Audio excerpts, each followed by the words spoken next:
Yeah, it's really funny. I think my guitars are more well known than I am, and maybe we'll want to keep it that way. So shh, don't tell anybody about this stuff. Yeah, I've been very fortunate to work with Rick Kelly at Carmine Street Guitars, and what he's been able to do is to really work with me on kind of coming up with different visions, and sometimes the the visions actually come to reality better than others. But I think here you're hearing a couple of real home runs here, and so part of the fun was actually putting together a concept of a Fender Strat and a Gibson Melody Maker, and really coming up with a really unique kind of sound. So that's one of them, and another one is just a real cool old notion of a broadcaster. And between those kind of tonal textures, what I find then it's always having a good producer, and a good producer always knows to slap a good SG in my hands. And we had a couple of Strats lying around, and also Dave put in a Fender Strat copy that was really wild to use. So on Lost and Found, what you really see is a sense of trying to go with what the vibe of the song is, really trying to go with what the moment, what is not making a lot of racket as far as the pickups and overhead hum, and what's really going on as far as the overall, believe it or not, intonation becomes an issue when you actually get so many instruments going that you really want to have that nice real tonality and not a lot of warble in your tone. So all these things go into just like what's happening, and I find a lot of times it's just having kind of the guitars out in front of you and just sitting in the control room.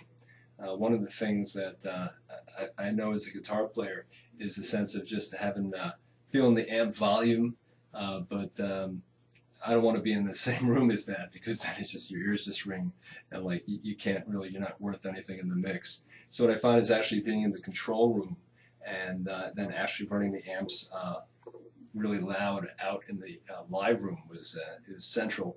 And here on this album was really kind of on Lost and Found, was really getting a sense of how to use Pyramid Sound Studios. And we originally tracked some of the guitars in a guitar room, and it really had a different vibe. And a lot of you guys who are into the 80s metal probably would have liked that vibe. It's kind of like placed on a wooden plank in front of a guitar amp. It's just a very percussive kind of sound.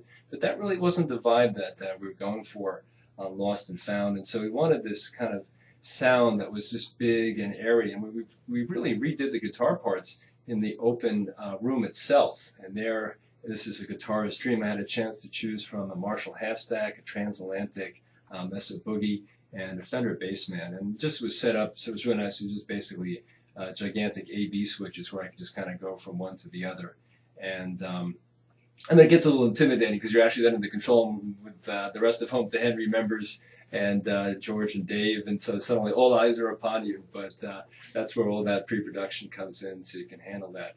So here, I think it was really going for the vibe. It was really going for what felt right.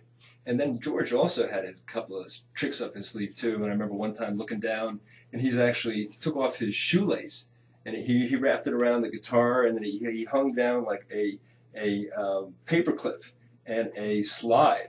So suddenly I'm like looking over, and I see this whole like ensemble like art design on my guitar.